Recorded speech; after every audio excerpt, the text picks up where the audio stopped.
so I will start recording on both. So my name is Lauren Ribancos. I'm with the Historical Society of Long Beach. It is currently March 21st, 2024, Thursday, and it is currently 4:02 p.m., and we are at the Long Beach City Hall on the second floor. And would you like to go ahead and introduce yourself? My name is Tonia Uranga. Okay, nice to meet you. Let's just start with your life. So where were you born? Where did you grow up? What was your experience like growing up? Yeah. Okay. I was born in Los Angeles. I'm one of the few people, I guess, that was born in LA. Most people are outside of the city, if not the state or the country. My husband was born in El Paso. He just came over when he was a child. But anyway, I've been here all my life. My parents were also born in Los Angeles, so I feel lucky that, this has been my home for quite a while. My mother had like 17 brothers and sisters. My dad had 9. And so I had a lot of cousins. I grew up with them. I always joke that I never had friends. I had cousins. I had family, so I didn't need any, I suppose. But we grew up born in LA, but grew up in Compton for most of my life. I went to Rosecrans Elementary and then Our Lady of Victory School. My mother worked in the church and so was able to, also outside the church, so she was able to help. They were able to give her free tuition, if not help her with the tuition. And it was one of the few Catholic schools in Compton, so a lot of people that actually went on to become involved in politics. The old mayor, one of the mayors, the city council people in Compton all went to the same, of course, decades later, but they went to Our Lady of Victory as well. And so it was a very diverse school. We had all kinds of people, a lot of mixed race. We also had a staff of faculty with nuns at that time, and we had, a Japanese principal who was a nun, who was Wow. the first time I saw the Hail Mary, or not Hail Mary, our Mother Mary who was Japanese. I mean, she had a picture, and it was just beautiful. And I said, wait a minute, it doesn't look like the one I have, which is the Virgen de Guadalupe. So I guess they always change the face to suit the culture. Mm-hmm. But so it was very nice. It was mostly people of color, and so I grew up I won't say isolated because I didn't think I was, until I got to Long Beach. And when I came to Long Beach, we moved over by 10th and Walnut, smack in kind of central area. And we had neighbors who were Buddhists, we had Cambodians, we had people from Appalachians. So we had people from different backgrounds that I hadn't seen, that I had not been aware of. And they had a large, active, progressive Jewish community in Long Beach that I later got very involved with politics. So it was interesting. I went on to go to UCLA. Of course, I went to Compton Junior College and Long Beach City College during the summer, and Cal State Long Beach for the summer. I mean, my mother's mantra all through, since I was in first grade, was school 4 months out of the year. I mean, 12 months out of the year. Oh, so you took classes at Cal State Long Beach in the summers? My goodness. Summer at Long Beach. And I also, when I was in school, always went to summer school, whether I needed it or not. I think it was her way of having inexpensive childcare, which was okay. So yeah, I was fortunate enough to go to UCLA as a freshman, right out of high school. I did like that experience, but that was a real shock. I mean, having to drive up there. Did you commute from Long Beach to Yes. UCLA? Oh my goodness. Long Beach, and I thought about staying on campus, but it was not in the cards, and my mother didn't really consider it as an option. But it was tough because the travel time was just horrific on the 405.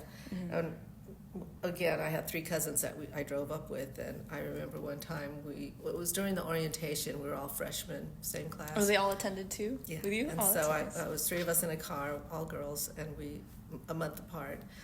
The sisters had them, but we went up there. We had never been to UCLA, but my cousin had a new car, so we drove up there.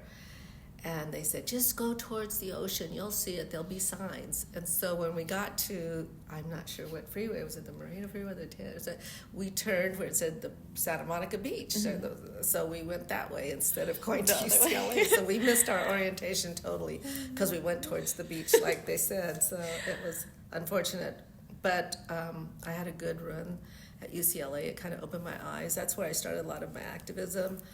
Well, actually in debate class at high school, but in my biggest debate was a pro or con on abortion, and it was a Catholic school too, St. Joseph's. Yeah. So I chose the pro side, and that was the first time I really tried to see how passionate people, or saw how passionate people were about women and their ability to have children. But at UCLA, I got there in '72, which you probably weren't. No. So '72, and it was alive. I mean, it was the year before that. They had, I think Angela Davis was there and had just been kicked out. She was only there for a couple of months, so it was Right. but she was let go, and there were marches, and so I didn't really know what to think of it. But we went there, and we had to go at 8:00 because cousins had classes at 8, and we left at 6 at night. So it was like a job because everyone had a different schedule. So we had to figure out how to do that. That debate team that you're talking about, or was it a debate team or class? It was a class. It was a class. Was there specific mentors, teachers who encouraged you to join that debate team or the debate class? No, actually, I did it because I wanted to be more. I didn't want to be afraid of speaking in public, and I thought it might help me. Plus, there were some young ladies there that I thought were totally mean girls. So I thought that this would be a way to try to have my position known, not just politically or religiously, but to actually go one-on-one without having a fight. So Yeah. this is some of the things that you learn over time, that not everything is a fight, but sometimes you have to be articulate and do research and understand your topic, and so that helped a lot. Yeah. Did that inspire you to go to UCLA, or what you wanted to do at UCLA? No, actually, again, it was a Catholic school where tuition. My mother was a single mom, and so she always worked to ensure that we went and did everything she could to work at the school and get a break, and try to, most of the time it was free or scholarship. And so when I graduated, when everyone else was seeing counselors, and I was one of the few people of color there, it was St. Joseph's in Lakewood, they told, and it was only the 5th class or 6th class. Oh, so it was a very new school. Yes, and I so see. there was 5 of us that drove in from Compton, so it was really, well, by then, when I graduated, we were in Long Beach by the time I was a senior. But we all had a chance to see the principal, and who was also the counselor, to say what's our next steps. And so I said I wanted an application for Cal State Long Beach because it was the closest one. And she said, I don't think so. Your mom is really doesn't have the resources. What you need to do is get a job. And she gave me a job application for a secretary, and I'm just looking and going, man, this is not right. But I walked away saying, okay, I have to do this myself. But fortunately, because my family's so large, I had an uncle who I really didn't know that much because he didn't have kids, who lived close to, he lived someplace in LA. And he took all his nieces and nephews of that age, and because there were so many of them, we had a room full, and they said, bring your friends. And so we went in the basement of his beautiful house, and he had the recruitment outreach officer for UCLA, who at that time was a Latino, very few of them in the office, and he came and gave us a spill. And then he had applications, not only for admission, but for financial aid. And so while he was upstairs telling our parents to fill it out, we were downstairs trying to fill out the applications, and he explained how we had to get transcripts and how we had to do this. And I said, oh, Lord, this is going to be crazy. But I had to, because it was my Theo, it was my uncle. It was he was there. And so I submitted it, got in, all of us. Well, 2 of us, the other one went to Mount St. Mary's. And so, because her family had a little more money, but we went to UCLA, and we got a full scholarship, full financial aid. Wow. And so it was back when they were a little more generous than now. So that's how I got there. But I remember leaving his house, and when I left his house, he gave everybody a box of books, and he said, you need to read these during the summer. And that way it'll prepare you, because once you get on campus, you'll be kind of shocked that there's not very many people of color there. And so he gave us a lot of books on Latino history, on the movement, on who, some of the historical aspects of living in California, Los Angeles. And so what he did was he said, you're going to be representing us, so you better know what you're about. Wow. Yeah, so it was really cool. I wish I still had that box. I don't know where it's at, but it's... Yeah. What type of community organizing were you involved in at UCLA? Well, I had first joined a women's group, but there wasn't the same experiences that I had. It just, they had different types of issues. I mean, I obeyed my mother. I understood exactly what she said. I was interested in the women's movement, like a group that they had there on campus, but were totally in a different world. So I didn't feel like there was like a basis for any cultural relevancy there. So that was the United Farm Workers, really strong, and they were on all campuses recruiting. And so I got involved with the United Farm Workers, and went up on buses to the valley, up to different places where they needed people to march and protest. And we got to meet Cesar Chavez. We were able to that's wonderful. Go to the encampments, and we, after I got older and got married, we still, and I remember our children, we took them to their first, we were in Malibu or Santa Monica, where we were picketing a market because they wouldn't stop selling grapes. Yeah. The grapes. And so I took my kids, I had two, I think, at that time, or two, I think. Then one was still in a stroller, and so they had us march on the beach, and I go, look, I can't take a stroller, so what's his name? He had the show, it was where he was president. I want to say, oh God, I see his face. Anyway, he had two sons who were popular and became actors. Not Sean.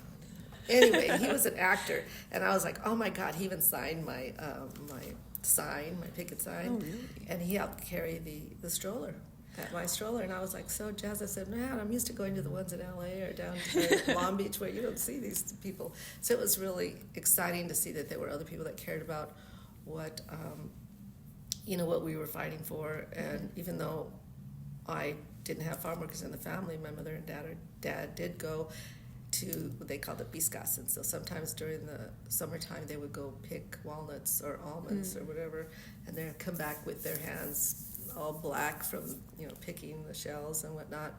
And someone else who used to do tomatoes, and so it was in the family, but we never had to, so we didn't worry about it. But it definitely, they spent their summers doing that, where my mom was able to get us to have our summers, and she made a commitment to make sure we went to school during the summer. Right. So that helped, but we always remembered that it was our aunts and uncles that had to go through this, and so we tried to support us any way we can. Yeah.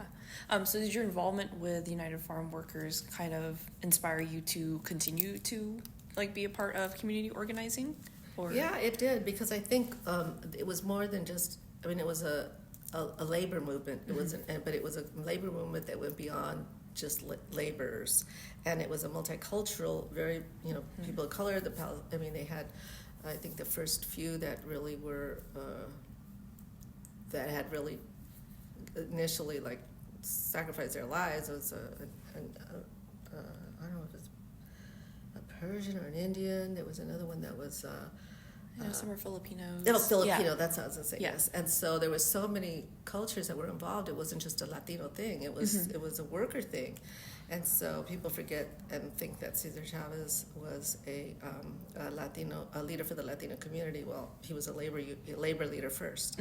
And so that got me involved in some of the labor movements, the labor issues, where I'm still involved now. I'm on the board of Los Angeles Alliance for a New Economy, which helps to build economies that are just, so that you have that if you're working, you have the ability to raise a family and buy a home. And so many things, like whether it's hotel workers or grocery workers, or even construction workers, where they need to be able to have the right to not be cheated out of their pay. Right. And so more often than not, it's a union job. So I got more involved in the labor movement, but also in the Latino movement. Oh, that's wonderful.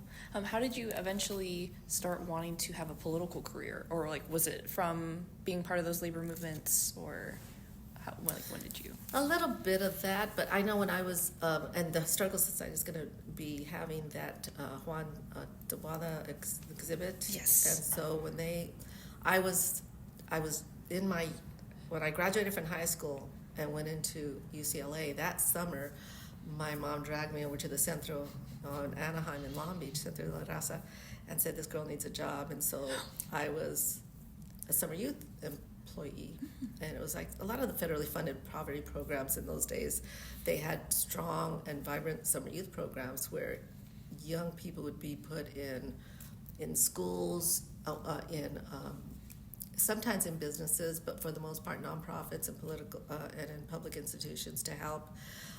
But so I was like one of the, at least here in Long Beach, I was able to have employment during that summer, and I worked at the Escuela de la Raza, which is a group of students at Cal State Long Beach that started a summer school.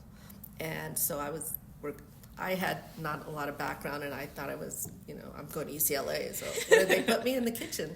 Yeah. So me and my cousin worked in the kitchen, and my mom and her mom came in and helped us out, and we learned about nutrition and how to deal with the health department, and we had breakfast and lunch for all the kids that were in the school. And it was, learning that beans and rice is an equivalent to as a steak for protein, but you have to have them together, so you can't just have beans, you can't just have rice, you have to put them together. Mm-hmm. So it was interesting, but it was not satisfying for me.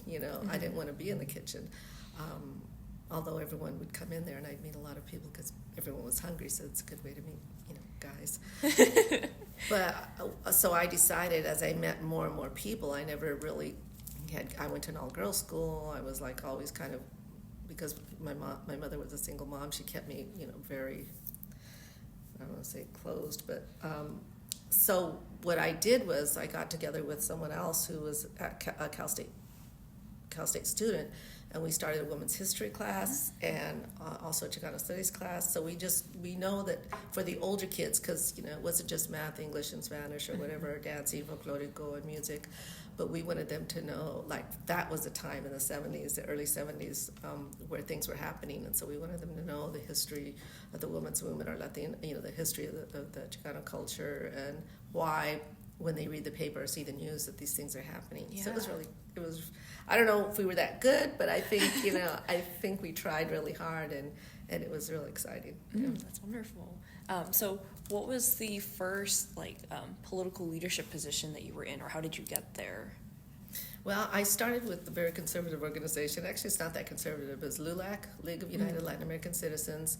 It's a civil rights organization, and some of my elders had asked me as a young person to get involved, and so I was involved. And when I got married, my husband also got involved. He was like deputy of the state of California, and I was a treasurer, and so we had really worked our way up the ranks. But one thing that impressed me, it wasn't for us, but it was something that we learned a lot. The organization was mostly older people, but when we got there, what we noticed was we had people who were housekeepers. They were, as members, they were postal, mailmen. We had people who were working in the university, so it was such a big mix, but they were all Latino, or at least interested in the Latino community. And they all, when they ran a meeting, did not fight, did not scream, did not holler for the most part.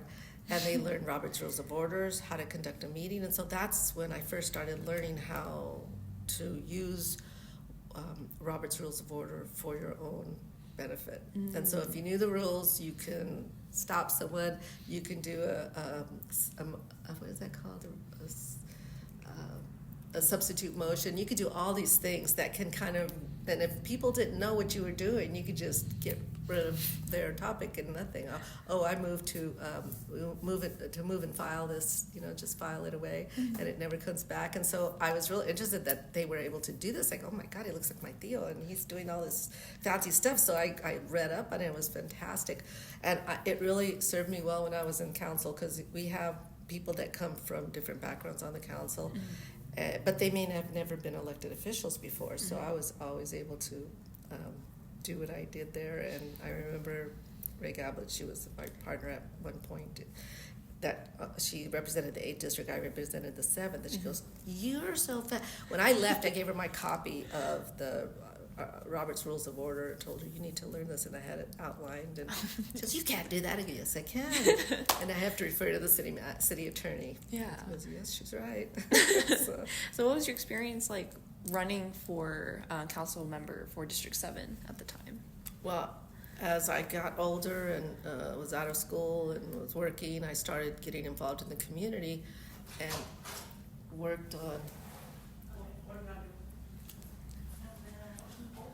Sorry, we're gonna clean up. There's some stuff right here. Okay. Where is it, Rick? Yeah, we'll go ahead and take a break. I think we were talking about what it was like running for councilwoman. Okay, well, I first, was getting, I had gotten involved in the community and in trying to, well, my first kind of outside of the Latino organizations, I got involved in the Bocce, Long Beach Area Citizens Involved. Mm-hmm. And I thought they were just, I met so many wonderful people that were progressive and insightful and bold. And a lot of them were my seniors at the time. I mean, they were older. Mm-hmm. And I learned so much from, they took me under their wing. They really, Edith Pollock, there were just so many of them. There's only one left that I is Nada Tushnet. I always talk to her. She's still active, and we're both very active. But I was able to see how they worked in the political world, and we worked on campaigns for people who we believed in, that stood for what we believed in, and that's how I got involved. And so when I saw that we could actually elect somebody, and so it was really trying to get, at that point it was just trying to deal with the redistricting and making sure that we had term limits and anything that would allow for other than 10 white men and older white men, but to diversify the council. And so little by little, when we had term limits for city council and then term limits for a school board, and well, not for school board because there are no limits, I think. But what we did was, it was by district instead of by at large, because when you have it at large, then naturally everyone comes from the east side of town, and the east side of town, they vote because they're mostly seniors, they're mostly retired, they're mostly white, and they mostly have money, and so they're homeowners and they're not going anyplace. Where you had density on, and still do on the west side of the town and north and central areas where you have a lot of young people, a lot of kids, a lot of families that are struggling, working class, and so they don't, some of them are immigrants, and so you don't have a big voting block. Now, little by little, it's evening out, but it's still the same. So when you have citywide elections, they're all going to come from one part of the city. So we thought that was unjust, and before there was laws that say you had to have, district elections, we pushed for, and not always successfully, but until we got them, not only at the city level, but for the school board and community college board. And that was probably our biggest thing that changed City Hall, and that changed the city and the representation, and have people of color representing us. Our first mayor, although it was an appointed one, not an elected like it is now, was Unicedo. She was from the 7th, and that's the only mayor we've ever had from the 7th district, even though it was appointed. But she was Japanese and was able to, because the west side was part of the naval base, and we had a lot of Asians. We still do now, but mostly they're Cambodian, and the Japanese families are still there, as well as now we have Vietnamese, and mainly Filipino. Right. Yeah. So it was interesting. So that opened the door to allow, and I think the first Latina on the school board was Jenny Oropesa, and then she became the first council person on the city council, and I was the second. What was your goal or goals as a councilwoman at the time? I think part of it was just, and I ran because I looked at everyone that I'd helped elect, and I said, what, I'm just as good, and I can do this. So what I wanted to do was really try to make City Hall more accessible to the community. and let them know that it's like nothing mysterious and that it is your city hall. And so so that I think that's mainly what I did. And I talked a lot during council, and I asked questions, even though I knew the answers, so that people who were looking, or that I could, that were looking at the council meeting, they could understand why I'm doing the things that I'm doing. Because they don't. The one thing I say when I got off the council is, what do you miss? And I told people I miss the information. Because if you're off, if you're not at the table, then you don't know what's going on. And so you can't judge that they're making a good decision or a bad decision unless you have all the information. And at city council, they just say yes, no, or, they listen to the public. And there's some people who actually pull everything and read it. And then there's some council people who just open it up that day and just whatever they think they're going to do, they're going to do it. But so I was not one of those, but I was, I think it was a good experience. But again, it was having that access to information and trying to share as much as I could with the community, so they understood how it worked and what to do and what to look for and what to ask. Yeah, wonderful. And then who also worked with you on your campaign, or did you have support for your campaign? I had the Labachi people that I had grew up with, the Long Beach area citizen involved. And at that time when I first ran, we had some great, before I ran, we had, there was a big issue with police brutality and police stops and profiling. And one of, I don't think it was that one gentleman he was an ex-cop, and he came into Long Beach on PCH, and he had someone following him with a camera, and he actually had been pulled over because he knew he was black while driving, and they pulled him over and they slammed him up against a window, and so it wasn't set up, but he had taped it. And so that's when we got together with LGBT community, Lambda, because they had a lot of harassment on Broadway, where they would arrest people for all kinds of things, and they would have it on their record for a long time when it really wasn't what it was in terms of lewd behavior or exposure, because they were in the bathroom, Right. But so Labachi, Long Beach area citizens involved, Lambda, which is Long Beach, the Lambda, which is the gay Democratic Club. It was also NAACP, then LULAC, and I was the president of LULAC at the time, or before I got on the council. So all these groups came together to make change, and then when I was on the council, they helped to get the Citizens Police Complaint Commission, this very first one in Long Beach, let alone other parts of the country, and we got it in a very early time. So I mean, it's changed, and I think now there's a charter. Or there was a charter thing to change it even again, because I believe that every 10 years you need to freshen up your commissions, boards and commissions, because they were intended for one thing, and after a while they get co-opted by the city. And so you just have to make the changes that are appropriate. Sometimes it goes the wrong way, sometimes it goes the right way, but And you mentioned that you were president of LULAC. What was your experience like as president, or what was your favorite thing that you were able to accomplish as president? Well, I think it was just getting the organization known. We had big banquets where people would come, and we'd have, we would give awards to people that were doing well in the community. I started when I was a city employee, and so it was a little tough because at that time they were having meetings during the day, not like they do at night. And so I remember one time I went to at lunch, I went downstairs to testify, to comment on an item on the council as a LULAC president, and then went back up after lunch, and I guess he had gotten a call from somebody, the mayor or something, and my boss told me, you have to decide if you're going to be a community activist or if you were going to have a job here in the city of Long Beach. Really? And so, or if you're going to work for community development. Yeah. And fast forward, I don't know how many years, and I was on the city council, and that gentleman was the city manager, so I was his boss. So I thought it was pretty cool. Yeah, funny how that works. Yeah. He also said, and he's a good guy, just that, he also told me I was having my third child, and I was at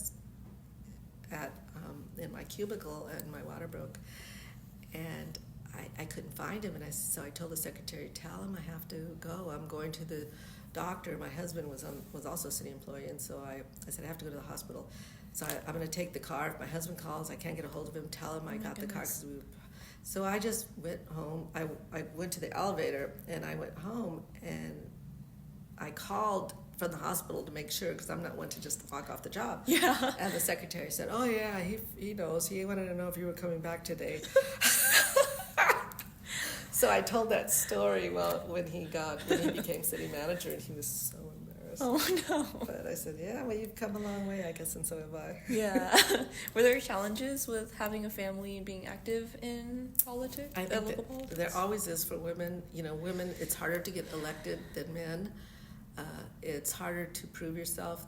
No surprise, right? Mm-hmm. I mean, there was a study done that, and I'm going to have this numbers wrong, and I should get it, is by the institute over at Mount St. Mary's, that they do it every year.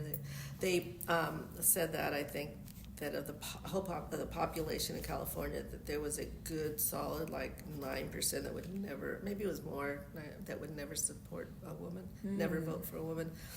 However, there was a higher percentage that wouldn't support blacks. If you were a black woman, it's even harder. Although not in Long Beach, I don't think. Right. So it was just tough. Even my own father was a stepfather, but still was my dad. I don't like stepfather, stepson, step-cousin or anything. He told me when I ran my first race, he goes, there's a lot of women on that council, and when you get elected, it'll be a majority women, and nobody likes women telling them what to do. And I go, so that means you're not voting for me? He goes, no, I'm going to vote for you. I said, okay, that's all that counts. You could have your opinion, just vote for me. Yeah. I said, okay. So did that make it difficult when you were campaigning too for a council member? Or even when you were running for the 54th district chair? It made it only, the one thing is that I've always had my family with me and my kids, and either they love politics or they hate it. I have two that really don't like it, or that didn't like it, and one that did. But he's not ready to jump in because they see how it can be very painful and it gets nasty. And my daughter hates it. I mean, she just doesn't want to. She was the oldest, and so she had to take on a lot of stuff. But we always brought them everywhere. We take them. They like going places, and some of them did anyway. A couple of them did. They would always meet new people. People would always recognize them at their school. Oh, your mom's the mayor. No, I was never the mayor. But I said, just who cares? They're third graders. Who cares? They're not going to know. So I think, if you look at when I first campaigned, it was against Mike Donnellan. There was a thing in the LA Times where they came and took pictures, and they go that she was like one of the few ladies, and her so that I don't even remember who wrote the story, but they commented, her campaign office looks like a nursery. Well, it was. I mean, it was had my kids with me, and so people would bring food for them, and we'd have a whole area with toys and books and stuff, and so volunteers felt comfortable bringing their kids, and so and we all took turns, feeding and caring for them, especially the younger ones. So it was great. I mean, I lost that one by one vote, but I won the next time I ran against him. And it was only one vote because they found 7 ballots at the bottom of the ballot box. Oh my goodness. 2 weeks later, and it was a big drama because they still certified the election with the same number. Oh. So it's like something's wrong, and so they ended up with firing the city clerk and put in a new regulation that says that if you're within half a percentage point, I call it the Tonia law, half a percentage point within half a percentage point, that you would automatically get a recount without having to pay for it, because if you wanted a recount, you had to pay for it. Oh. And so no one really wants to do that. But the guy did pay for it because I had initially won, and so when I was already had moving into the office, and they found those 7 votes, and I lost by 1 vote. Jeez. Yeah. He always says, "Oh, I won by 1 vote." I said, "No, I lost by 1 vote." I said, "No," but a couple of weeks later, we got a legal, we had a great lawyer who he had to step down because there was irregularities in the election. A lot of people who weren't supposed to vote voted. Of course, the city clerk couldn't explain how she found the 7 votes. So it was in the news. I got my 2 seconds of fame. I was on the news, and I would go, "There's something stinks in City Hall," and then my lawyer took over. But it was a lot of, it was not, fighting for every single thing. Yeah. It was, it was. What was your biggest motivation to like continually run or try again, especially after something like that? I think my kids, because I have 2 boys, and at that time, and I got into politics locally here because of the police, who are great, and I have a lot of friends on the police department, and so, but I knew that they were going to be, and did grow, they grew up here in the area, and there's a lot of, their best friends were Black and Filipino, and so when they were get in a car and drive around, they're more likely to be stopped.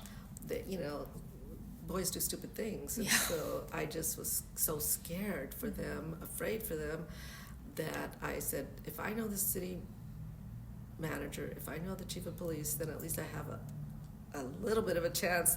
And sure enough, I went with the port. I was in the council, and I went to the port with the port trip to Brazil, because of course I was going to go, but I didn't realize that they actually make you work like all day. You have even at night you meet with these these elected people from the different cities. So it was only a 4-day thing, and I got a call that the police were at my house because they had a toga party or something. I don't know. Maybe they did, maybe they didn't. But there was a lot of people there. But my daughter, who was 8 years older, was there too, and she was the sane one. And the police had them line up because they said there was some graffiti behind the house. And I said, why would they graffiti in my own house? Which is stupid. I mean, they good boys. They went to St. John Bosco. They're on the football team. All their friends are from Poly, and so. But they're big, Black, brown, and Filipino, and Filipinos, and so Latinos, Blacks, and Filipinos, and they stood them all up in the front yard, and they started asking them questions and cussing them out. And so my daughter filed a complaint. Yeah. And it was like, I go, well, so I said, so the chief called me, and he goes, I'll get it. I said, what did they do? Did they do anything? Yeah. They were just there, or someone complained. So I said, oh my God. So when we got back, the bottom line was, I met with the union, the police union, and I said, look, this is not interfering with anything, but I'm always pro-union, even for police, always been. And he was representing the guys that got not suspended, they got desk job for a week or something like that. Because, and they go, well, I don't know, what did they do wrong? I know what I think they did wrong, but what do you think? He goes, well, they cussed the kids out. They didn't have the right to hold them or anything. They didn't take them downtown. They didn't do anything. They took all their names. And like they were they were definitely, I was afraid they were going to get put in some database. But my kids were not, they're not, if all they were going to be accused of was graffiti, I know that was nothing. I said, why would, if you're going to graffiti, you don't do it to your own parents' house. It's like, really? Because that's not their thing. They're football players. They don't graffiti. So it was just a stupid thing. I wasn't, well, of course, they supported my opponent, so there was a lot of other things that happened that were a little, but I always was very objective, and when their contract came, I always voted the right way and said they deserve a raise. And as a matter of fact, the last time I ran, they supported me and I lost. When it was for a third term, when you had to do a write-in, and the police said, you've never, what is that called? You never lashed back at us. You never did anything, even though there was some shitty stuff that went on, and they know what they did. Yeah. And so they supported me that last, because I had 2 terms and you had to write in, which is the hardest thing to do on the third one. And I lost. I said, see, I should have just, guys, why are you supporting me? Yeah. Well, what would you have done differently if you would do anything differently as councilwoman? Nothing. Nothing. No. I think I would have gotten a replacement set up for me before I left. But I didn't think I was going to lose, right? If you go in thinking you're going to lose, then you are, right? So, and I said, oh, good. I have everyone. I have all labor, all the organizations, including the police and fire. Yeah. Which I didn't have police before. That's the only one I was missing. I was always a labor candidate. I was always, I had all the backing of the Dem party. So I was like the one to look to win. Yeah. So I just didn't think I was going to lose, but I did, and so I should have prepared for someone for it. And I did. It was my husband, because he was on the community college board, and I just but it wasn't really a thoughtful process. But I said, you know what, you should run. I just mentioned it to him. You should, but and actually he did 4 years later, and he won. Yeah. So. What other, after you were councilwoman, what other ways were you involved in local politics or, again, community organizing, if you were? Well, again, I'm on the board of LANE, Los Angeles Lines for a New Economy, and we have a LANE, it's called Long Beach for Economic Justice, is the kind of the chapter here. And so what we're doing is working on fair wages for hotel workers, for the workers at the airport, for making sure that I think our grocery workers are going to be next in ensuring, because all this stuff about, all the monopoly that the markets are having, and all this stuff, you do research and you find out that the markets aren't, the stores don't just sell food, what they're selling is your information. And like Kroger is one of the biggest, who owns a lot, like Albert's, they own a lot of the chains.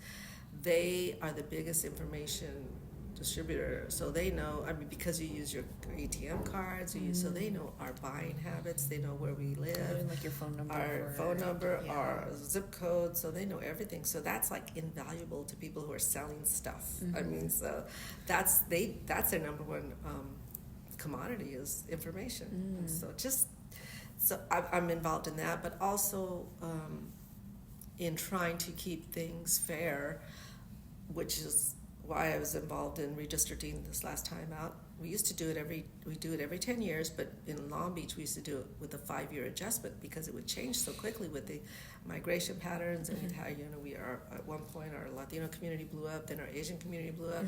So we wanted to see it a 5-year adjustment, but when Bob Foster was there, he got rid of that, and so we had to wait 10 years before we changed it. And so every 10 years, it's so important everyone get involved. Yeah, jeez. And then even now, are you currently like the chair nominating committee for the Coalition for Clean Air? Not anymore. Not anymore. Okay. I tried to cut down after I got grandchildren, and so I got off that board. Plus, some of the issues were in conflict with labor, and so it was hard to reconcile. But I loved it. I have somebody in my district who works there that I'm hoping that will run for council soon. So I'm not on the coalition. I was on the board for a while. I was a nominating committee because I said you keep recruiting a lot of people who don't look like me, or and I don't care if you can go to a big company and find someone who is Asian or Filipino or African American or whatever. You can find them if you look. So they told me, be quiet and you're the chair now, and so I did. How long did you do that for? I was for about 2 years. 2 years, okay. But some of my concern was that the director would always bring his options too, which were the same. And so I was like, God, well, why am I here then? Right. I have a lot of stuff to do. I'm going to leave because I just don't. There's just so much to do that if you can't, after a while, if you're not effective, then just leave. There's a lot more you can do. Yeah, and even are you still now the executive director for the Miguel Contreras Foundation? Is that also about 10 years ago. Well, less maybe. So I was at the Miguel Contreras. I was the first director of the Miguel Contreras Foundation. So did you help found that foundation as well? No, they had founded the foundation after Miguel Contreras, who was head of the County Federation of Labor, and then his wife was Maria Elena Durazo, who is a senator now, and so she was the head when she hired an executive director because she hired me because she wanted to expand. So what they really did was just fundraise a lot, and just gave money to causes that were, whether they're immigrant causes, Chirla, or to union causes that for rights of working people. But she switched up a little bit and wanted to really get an apprenticeship program, or not, so what do I call it, an internship program at the community colleges. So I helped develop that, and then we had a school that we started during the summer. We didn't have anybody working in the kitchen now. It was all school. Yeah. And so I was there for a couple of years. I was proud to be the first executive director. Yeah, that's amazing. And then backtracking to your educational years, like whether that be in high school or at the university level, did you have mentors there who really helped you get involved with the grounds work, or was it more like self-driven? It was more self-driven, and actually, it was tough Yeah. because I went to UCLA, and at that time, and still probably now, they did not reflect in the administration. And the teachers, I had a few. I think I had a history teacher that I really loved. He went on to, I think, one of the presidential administrators, be an administrator or department head in one of the Democratic administrations. And so he really, it was a history, but it was more like a political science. I didn't take any political science classes per se, but he had history. It was mostly the history of social movements. Oh, So very directly. Well, why are they doing that? What causes it? And why are women, who were the activists and women who were able to get things done and who weren't? And so you can find out how people become suppressed by the very thing that they're trying to change. And so it was interesting. I don't know. I think it helped me subconsciously. I don't know if it really helped me, but I think it did. In what ways were like your cousins or even like aunts, uncles, any family members also active in political communities, if they were? Or not really. They were mostly working people, but they were active when they were always with us. They always supported us. They always came to, they always helped with everything, and so they were there. And if you see the pictures that that they're going to have next Thursday, I'm in the kitchen, me and my cousin, and you'll see my mom and my aunt there too. Oh, really? Yeah, they only showed up when we were really tired and we didn't really know what we were doing. So the first couple of days they would show us through. They would tell us how to do it. Then we had to do it ourselves. That was nice. I mean, I make beans for 200 people. I don't know. Yeah. Oh, and then also at UCLA, were you at one point the academic counselor and recruiter? And like, if so, I was at EOC, Educational Opportunity Center, which it's a TRIO program, and that's how I met my husband. A TRIO program at that time, and we only have one. We still have one here at Cal State Long Beach. Oh, really? Yeah, I think we have another one that may have been funded recently. But when the TRIO programs were out, there was the TRIO was that one was that recruitment and preparation, and that was I was involved in. The second one was retention. Admission, trying to get them into the schools, I think. And the retention was what my husband did, which he was head of the tutoring for minority students to make sure that they got through the counseling and tutoring. I think I don't know what the TRIO was. Yeah, that's something like that, TRIO program. And I worked in East LA. Well, we had office in East LA, Florence Firestone, and Venice Beach. Okay. So we took young people up north to Chico, Cal State Chico, because they needed people. And we'd take a bus of 40, 45 kids from LA, and inevitably we'd have 3 or 4 or 5 or even 10 that would stay and apply and get accepted, and they would start their life there, and it was great. But it was part of it was getting people into any post-secondary, go to community college, but know what you want to do, because they had their dropout rates high for people of color if you don't know what you want to do. Know what the transfer program is, know what classes you have to take in high school, make sure that you understand what admissions requirements are, what are the transfer requirements, what's financial aid, and just preparing people. And then when I got involved with unions, there was also apprenticeship programs, and a lot of them, you need to get all your licensing, whether it's a confined space, the heights thing. You have to make sure you have a clean body, because they will, in terms of a mind, not just mind but body, because they would do drug testing. Because if you're on a construction site, they're gonna get you, and you'll lose. You can't be an alcoholic or on drugs or go out and party all night, and you can't have nails or makeup if you're a woman. And we taught women how to get through the process.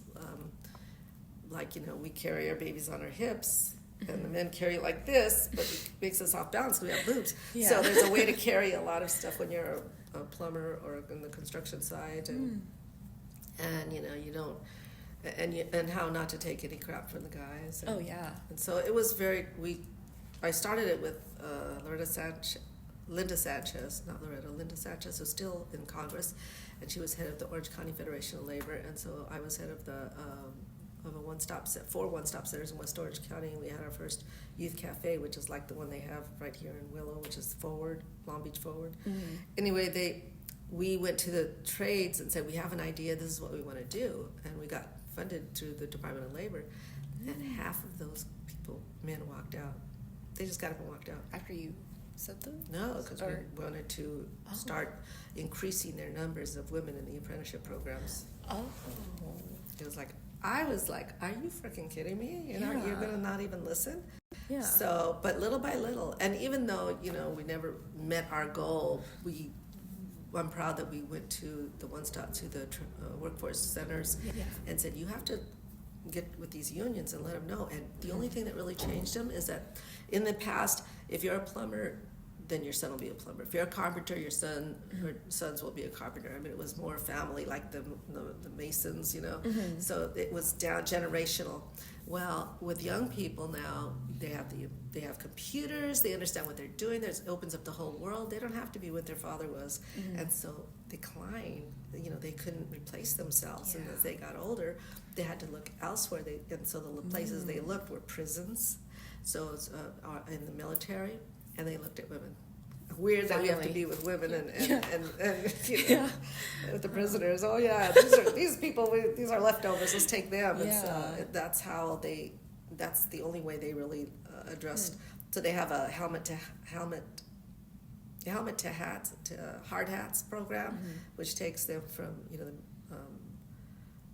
for the military, and then they have like a program for prisoners, and not prisoners, ex-offenders, and then a program for women. And so I was active in the, like winter women in non-traditional careers, and so we got a grant, went all over Region 9 to show people how you recruit women, teach them, have a pre-apprenticeship program that gets them ready, make them run, find them childcare, making sure they have a car that works. If they don't, you get a system going so that you have a support system.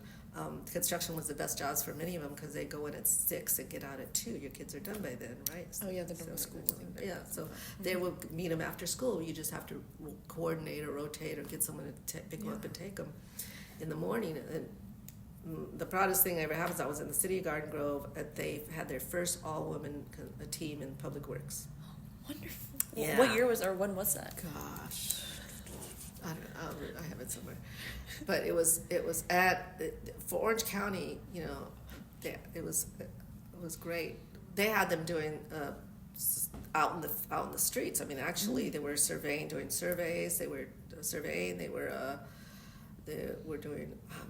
Anyways, I have to get my notes, but it was the first. It was not large. It was 5 to 7. But still, and a couple of them stayed there and made a career out of it. Yeah, you got to start someplace. Yeah. Okay, we'll take a little bit of a break because I know that you need to go ahead and call. So.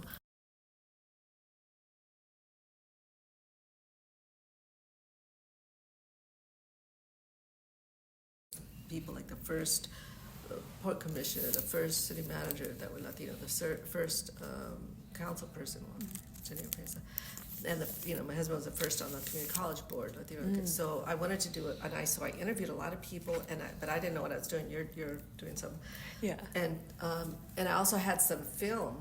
But I had a party in my house, and I said, "Okay, you got 10 minutes. Go in there." And so I don't know what they said. I've never seen it, so I have a lot of them on film. Yeah.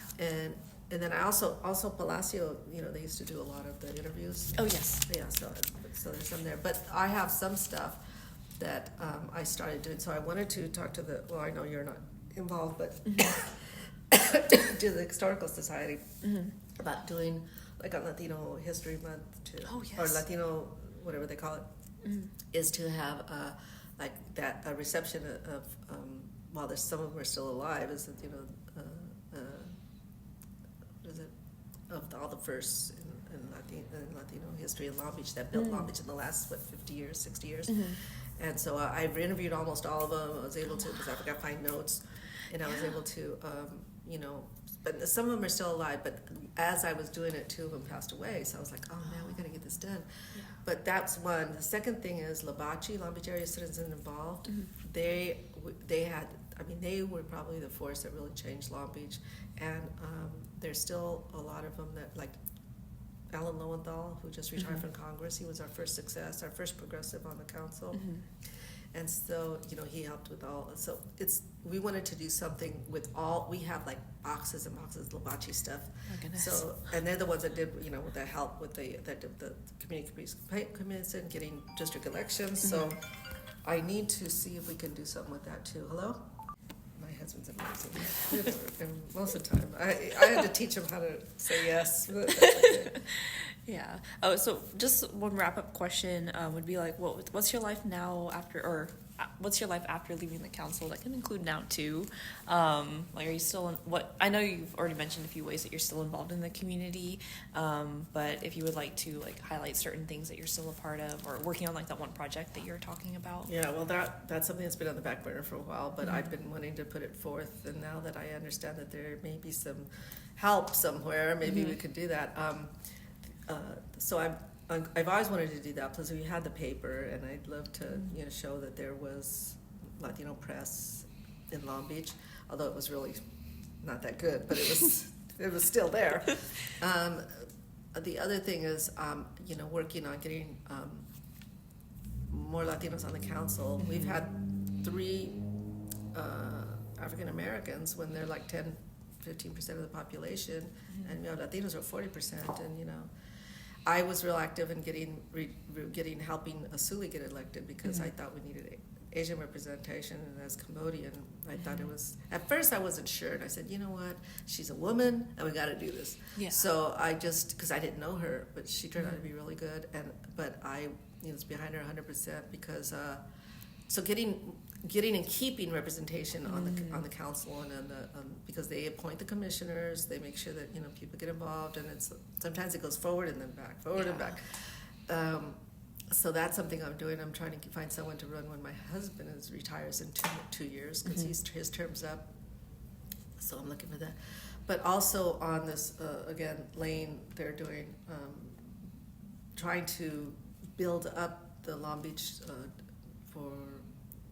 What do they call it? They always change the name, but to build up this chapter here, the Lane chapter in Long Beach, so that we have support, financial support, because Lane is real strong in LA, and they have like Hollywood money and everything. But when it comes to Long Beach, we're the second largest city, and I think that we and our workers are just as important, if not and our workers are more diverse. We have a very diverse base.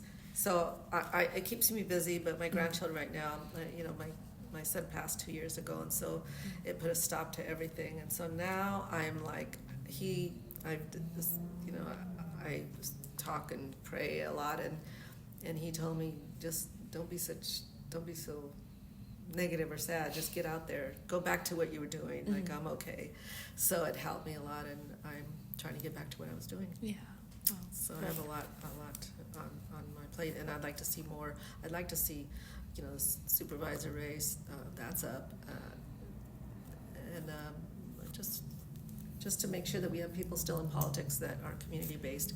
There's so many people in politics not that there's anything wrong with staff, but when you're a staff person, you come on because you want a job for the most part. But when you run because you think you belong there to take your boss's place because you can do just as good about, or not better than they did, then that's one thing. But if you come from the community, then you're there for the right reason, and they're there for the right reason too. Don't get me wrong, because our mayor, last 2 mayors were staffers. Our senator was a staffer. Our assembly person was a businessman, so it's a little different. So they come from different backgrounds, but there's this formula to be elected to the city, and if you don't follow that formula, it's really tough. But anyway. Well, thank you so much for your time. I really appreciate it. It's amazing. You do amazing work. And if I could just, I'm going to be 70 next month, so it's like if I could just remember shit, I'd be fine. Yeah. But any like those newspapers or again posters, newspaper clippings, if you want to donate them or just loan them for us to scan, you can let Sean know, and then I can come. Okay. Yeah. So you don't have to completely donate them. If you want us to just scan them and then return them to you, we will 100% do that too. Well, a lot of it is like the progressive movement here in Long Beach, but some of them are the Latino, the women's movement. Yes, 100%. And then others are just in terms of how media how the different groups had their own little media thing. Yeah, I didn't even know there was a bilingual newspaper until you said it. I was like, what? That's amazing. Yeah, on the front of the house. Yeah. And we Oh, would- really? We only publish whenever, it was not like, you can't buy it, we gave it away free, but whenever we got enough ads to pay for the printing, we just said, okay, so it wasn't like, when's the paper coming out? Oh. One more ad and we did it. Okay. Oh, here's a lot of water here.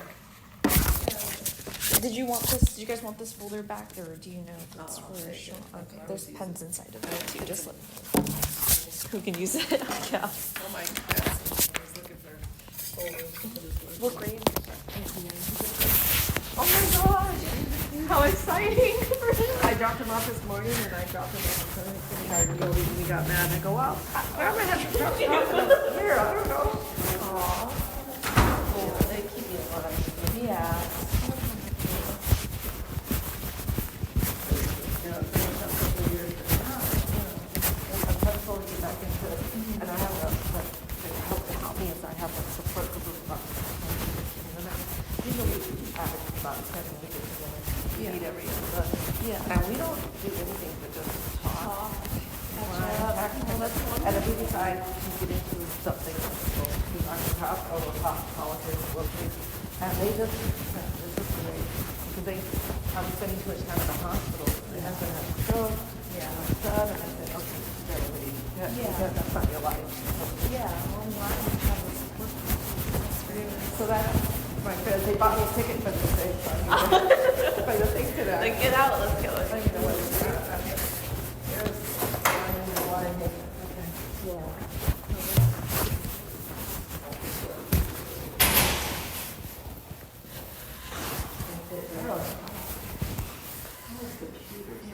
Oh, and when you mentioned commuting to DC, I'm really excited to do the same thing in the fall. So I'm like, my goodness, It is terrible. it is But tough. you know what I did? I went back into the class, literacy classes, when I was older, after I left the council. Do they know what we're going? Yeah. Okay. And I had a 1 o'clock class that ended at 3. It was perfect. Oh yeah. Because of the traffic, right? So I took traffic, but I mean, you just have to schedule. Yeah, I'm just gonna have to figure out how to schedule. Not It's like only having 3 days on the week, but it's really hard to schedule to try to get on the traffic. Yeah. On Tuesday or Thursday only, you know? right. Eventually, you're gonna live up there. I never did. I hope so. I moved close to expensive. Yeah, I know. So, you live at Los Alamitos, so close enough. That's what my Thank you so much once again. I'll be in contact with John.